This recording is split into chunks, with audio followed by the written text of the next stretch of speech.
My guest today is Jim Harshaw Jr., an NCAA Division I All-American athlete, internationally recognized TEDx speaker, and personal performance coach. He has impacted hundreds of thousands of lives across the world by helping clients and audiences increase resilience, maximize potential, and build high-performing teams. In today's episode, we talk about his coaching framework to help you maximize your potential. Welcome to LIFEOLOgy. James, thanks for having me. I am excited. I was looking at all your backstory. You've done so many wonderful things, but I should say this, but you are a wrestler, an All-American wrestler. How did you use wrestling to become the person you are today?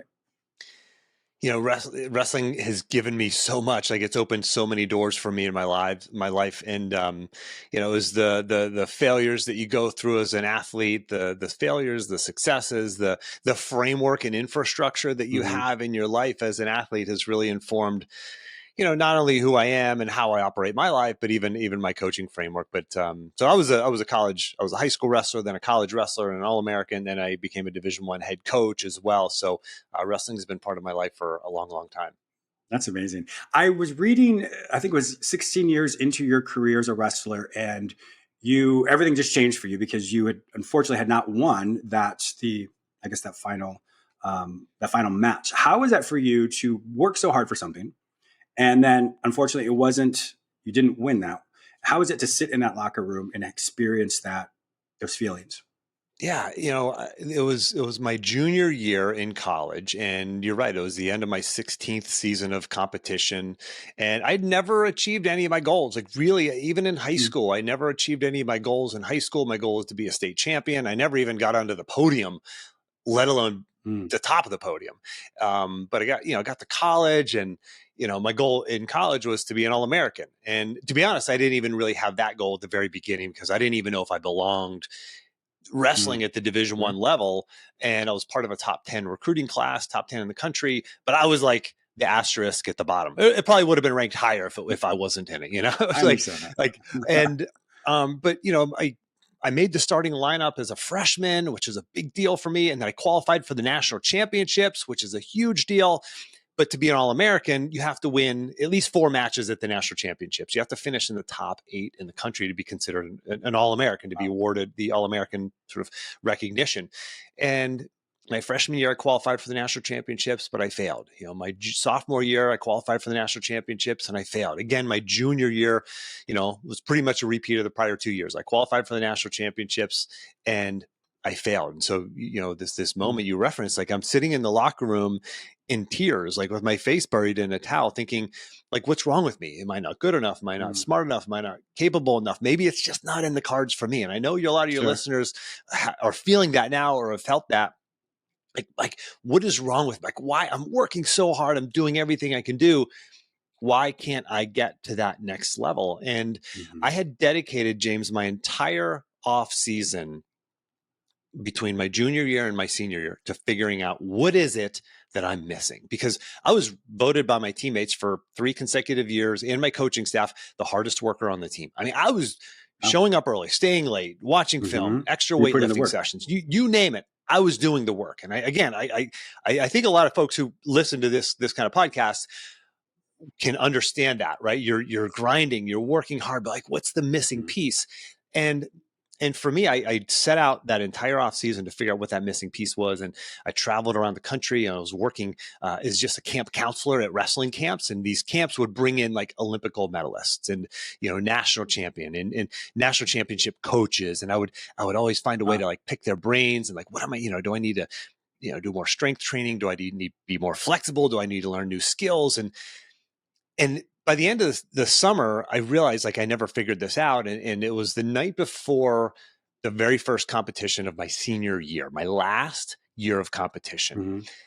And I'm sitting in the hotel room in Morgantown, West Virginia, at the West Virginia University Open. And it hit me. I never figured it out. Like, I never figured out the thing that I'm missing. And in that moment, James, I gave up. I gave up on the goal. And I said to myself, all I can do is all I can do. I can't do any more than I'm doing right. I can't there's not enough hours in the day. I can't run more miles. I can't lift more weights. I can't watch more film. There's nothing else I can do. So all I'm going to do is do everything I possibly can. And then wherever the chips fall at the end of the season, that's where they're going to fall. Well, I didn't know it. And you know it as a psychotherapist, you understand this is you understand that, you know, the outcome, like when you are so focused on that outcome and not the process, that fear of failure that I was feeling can often get in the way. Like, and I had that fear of failure, and I finally put that down. In that moment, I released the fear of failure. I realized in that moment that failure actually is an option, you know, despite what they say, whoever they are, right? Failure is not an option. Well, yes, it is an option. And I realized that, and I said, I'm okay with failure because I'm just going to go out and give it my best and do whatever I can. And so I did. The next morning I woke up and I won 5 straight matches. I won the championship at that tournament, and I went on and proceeded throughout the rest of the season, having the season of my life. And I had so much fun. And it all came down to, I got to the national championships again. I had won 3 matches. Now here I am, the 4th and final match. If I win this, I become an All-American. There's 15,000 people in the arena. And here I am. I'm ranked 11th in the country. And I got to wrestle the 4th ranked guy in the country who's on the number 1 ranked team in the country, University of Minnesota. And I, again, had to find a way to let go of my fear of failure, because literally 17 years of competing at that point now comes down to 7 minutes. And if I thought of it that way, I was never going to perform my best. So I had to push all of that, right? You know, and I had to push all of that away and literally just go out and just have as much fun as I could, throw caution to the wind, and give everything I possibly had within that 7 minutes. And at the end of the 7 minutes, I got my hand raised, and it was a transformative moment in my life, and I'm so grateful for it. What's the same, what's different between the junior self and then the person who is standing on that podium? What's the different? What's the same? It comes down to, you know, we've all heard or maybe read the book by Stephen Covey, The 7 Habits of Highly Effective People. And one of those concepts he talks about in there is starting with the end in mind. We have to start with the end in mind. And we all have that. You have it. I have it. The listener, you have it. We have that end in mind. And sometimes we get so fixated on that we focus on that, and there's this fear that drives us. What if I don't make the sale? What if this sales presentation doesn't go well? What if this conversation with my boss for this promotion that I'm trying to get, what if that doesn't go well? What if I fail in my performance, whatever that job interview, whatever it might be. But if we can let that go and just truly be, just be the fullest version of ourselves, then we are able to actually perform at our best. That's when our best performances come. And that's what the great champions, you know, I use sports as an analogy because that's my background, but that's also what we see played out in front of us all the time. Sure, like literally. The greatest champions, like they're able to do that. They're able to put away those fears and those doubts that we all have, by the way, and that's really the crux of my podcast is Success Through Failures, is revealing the failures and the doubts and the fears of these world-class performers. But that was the difference between my junior and my senior year. My junior year, James, I was afraid to fail. And I won a lot of matches. I was a good wrestler. I was one of the top wrestlers in the country, but I was afraid. I was afraid to fail. There was a target on my back. But once I released that and said, listen, failure is actually an option, it freed me up. It was so much fun.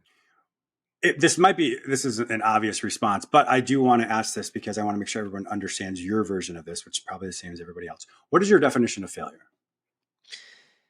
You know, I don't have a clear-cut definition of failure, but you know, so there's different ways people look at it, and you know, failure. You talk to some folks and they say, "I don't believe in failure. I don't believe." You know, there's winning and there's learning, right? There's no such thing as failure. But at the end of the day, it's a matter of semantics, right? It's like, listen, you know, I believe failure is actually a building block. I believe it's a good thing. Some people don't even believe in using the word failure, and that's great. That's fine. Like, however we talk about it, we're talking about the same thing as when you don't achieve that goal, what do we learn from it, right? And this is a thing that you know, in today's society, we kind of understand this. There's a lot of talk about this, right? I'm not the only person out there talking about the value of failure. We see quotes on social media and all that. And it's great. And for the parents listening, you tell your kids, hey, I know you failed, little Johnny, at the, and you struck out, but failure is okay. But when that happens to me, we internalize it. That's not okay. We go, ooh, failure stings. It hurts. Because of it, we lower our goals. We settle for less. We lower our expectations, and that leads to eventually us kind of lifting our head at some point in our lives and looking around, going, wait a second, I thought I'd be further along at this point. Yeah. And we don't understand it is these failures, this view of failure that we have when we make mistakes, when we trip up, and when we fail.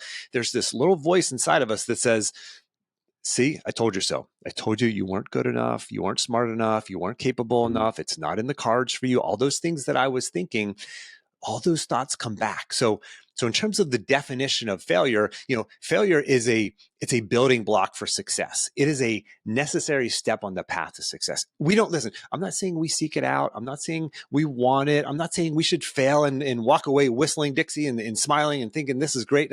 No, failure hurts. It sucks. It's not something we want. Yeah. It's just something that actually happens even to the top world-class performers. Everybody has a form of emotional baggage, baggage in general. So that can be someone calls baggage being a divorced person or being a bankrupt person or whatever label they give themselves. Unfortunately, when we do that, we create an emotional snapshot of what we assign to that event. So in other words, if I consider myself a divorced person, if that is failure for me, or if I'm a bankrupt person or I'm a sick person, whatever label we use, we assign emotion to that event. And unfortunately, that event then becomes who we are, which then becomes the foundation for how we do something next. So for example, if I did something I consider failure, all of the emotion of that moment I've now assigned to that. So it's a huge amount of emotion that's assigned to that, which then I put on me, and that's what we call baggage, because I'm literally carrying it around with me.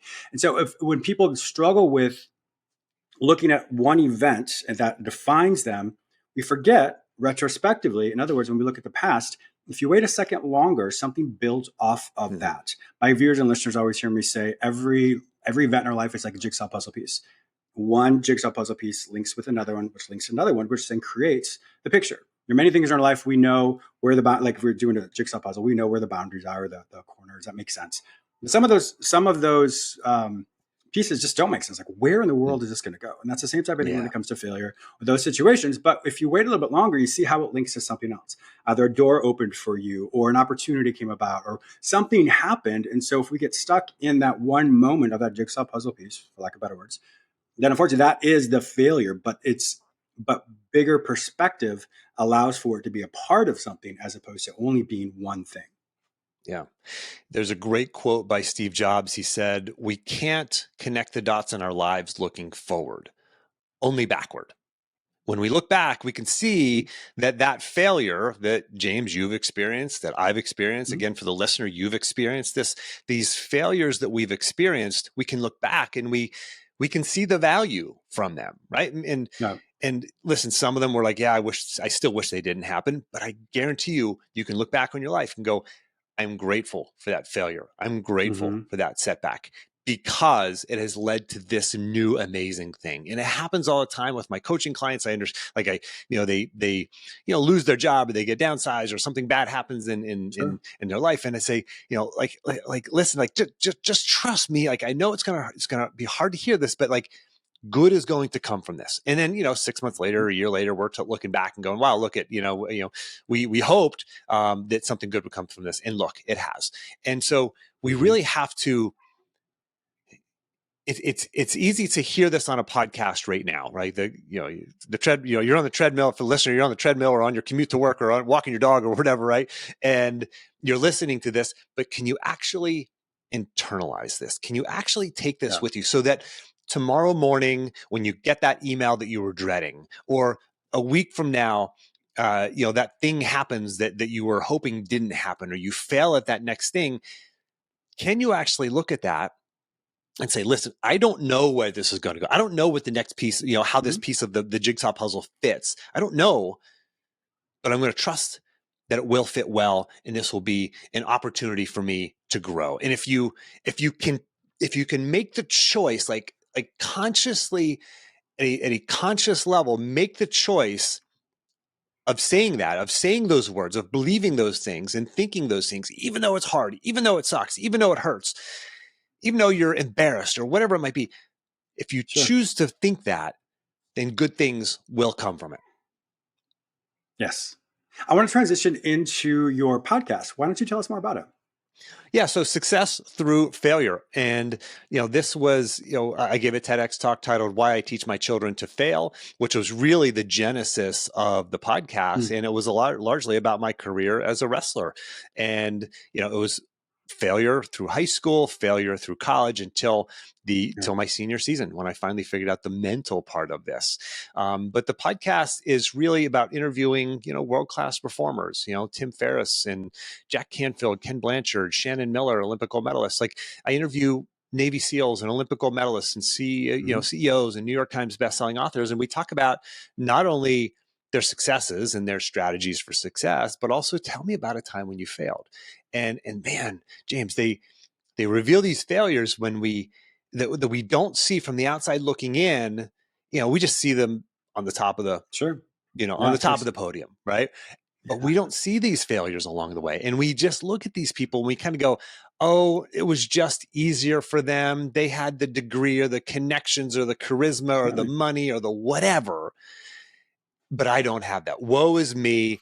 I can't get there. But I pull back the curtain and reveal that failure is just as big a part, oftentimes even bigger a part. And I'm not just saying that for hyperbole. This is the truth. When you look at these world-class performers, failure is an integral ingredient in their success. So that's what the whole podcast is about. It's really the only podcast that reveals the true nature of success. Wow, and I just published my 400th episode, by the way. So it's been around for quite a while. That's wonderful. Yeah, that's great. Yes, I know how that is. That's wonderful. Yeah, I'm assuming you can listen to it on all podcasting platforms? Every platform. It's out there everywhere. Yep. Excellent. Okay, that's good to know. Because I was wanted to transition into this about your show. With the people that are on there, what was, I'm sure there's many, but out of your 400 episodes, what was the one that stuck out to you the most? I'll say Tim Ferriss, and not just because he's Tim Ferriss, right? Tim Ferriss, obviously a big name. But the interesting things that he revealed in that, so he shared a couple of points, and one of them was that failure in and of itself does not lead to success. Yeah, people, you've seen it. I've seen it. People go through their entire lives as failures. So failure is not the only ingredient for success. It's the learning from failure that comes from failure, right? So we have to actually hit the pause button, step back, and learn from that failure. And that's really the feedback loop that is necessary. And to step back even one more level from that conversation, to put that into sort of a larger picture of a framework, I mentioned earlier that there's an infrastructure in place there when I was competing as an All-American wrestler that allows you, that gives you that feedback loop, right? You have coaches around you, you have teammates, and you're seeing them fail and succeed, of course. And you're getting feedback. You're in this environment that even if you fail, you're still propelled forward. There's still a competition next weekend. Yeah, there's still the postseason coming up at the end of the season. Like there's still this map in front of you. You still have to show up at practice the next day. So there's this framework that allows you to not just fail in a vacuum, but fail within a framework, within an infrastructure that allows you to be resilient, because failure is hard, but also to learn from it and get better from it. And this framework is really something that I didn't understand it when I was going through it. And, I showed up at the University of Virginia as an underperformer, and, didn't feel like I belonged there academically. It's the number one public academic university in the country. I didn't have the grades. I had good grades, but not UVA good grades. Wrestling wise, again, I told you, I was good. I was not like UVA good, but wrestling did open the door for me to get in. And I showed up there, and I'm a blue collar kid from a small town. So this is an affluent school. So I'm like so out of my element. And you're from Virginia. You've lived in Virginia before. You're probably familiar with UVA. It's like, it's just a different kind of school. What? Sorry. Yeah. You went there. Of course. Yeah. That's right. You mentioned you went there. And so you're familiar. And I just didn't fit in. But 5 years later, I graduate with an undergraduate and master's degree. I'm a 3-time ACC Amazing. champion. I'm an All-American. I had the Wonderful. world by the tail. This is like I transformed through this experience, and then that set me off onto a life of Division I. I was the Division I head coach. I was the youngest Division I head coach in the country. I got into business, and I started my first business, and that was successful. And I started my second business, raised some angel capital, and built a technology company that failed. And I ended up with debt up to my eyeballs, failed business, struggling marriage, not spending enough time with my kids, wasn't working out enough. I was in the worst physical shape of my life. I was broken. Interesting. But as I was shutting down that business, I looked back and I realized there was a framework in place that allowed me to benefit, go back to that Tim Ferriss episode, to not just fail in a vacuum, but actually to learn from the failure. And the 4 steps very quickly, because I know we're sort of ending our time here. Number 1, you have to have a clear vision for your life that's based upon your values. And it's easy to have that when you're a competitive athlete, but in the real world, it's so often nebulous. Like, what is my goal? What does success look like for me? You have to define that. And number 2, I had goals that aligned with my values, not goals that aligned with what I see on social media or what's parked in my neighbor's driveway. And you have to have those in every area of your life. And then number 3 is I had an environment of excellence, right? I had coaches and teammates and these people around me that pushed me forward, that helped me learn from failure and helped me be resilient and helped me have clear goals. And then 4th and finally, you have to have a plan to actually follow through in the long term, because that is often what throws people off. They get sick or cars break down or their global pandemic happens and they fall off the path. Yeah, I appreciate that. I mean, those 4, the framework, those 4 steps, they're really doable. I think it's really good to compartmentalize that, to be able to walk every aspect of that out. Because as you said, without a framework, I mean, you're just simply going to spin your wheels and then repeat the same struggle over and over again. Unfortunately, our time is up. If my viewers and listeners want to find out more information about you, to hear your podcast, to work with you, where will they find all this information online? Yep. You can find me on any social media platform. Just search for Jim Harshaw, Harshaw. Or if you go to my website, you go to Jim Harshaw Jr., JR, for junior.com/lifeology. Then I will have a link especially for your listeners, James, and you can find a time to schedule a call with me if you want to do a 30-minute one-on-one call, and I can walk you through this process a little more in depth in terms of how it will work out in your own life. Or if you just want to find links to the podcast and get action plans, listen to the podcast or get the PDF downloads of the show notes, I'll have all that there. JimHarshawJr.com/lifeology. Awesome. Well, my viewers and listeners also know that if they can't find this information any other place, simply go to the show notes at jamesmillerlifeology.com and I'll look Jim Harshaw Jr. Thank you so much for being a fantastic guest on the show today. Thanks, James.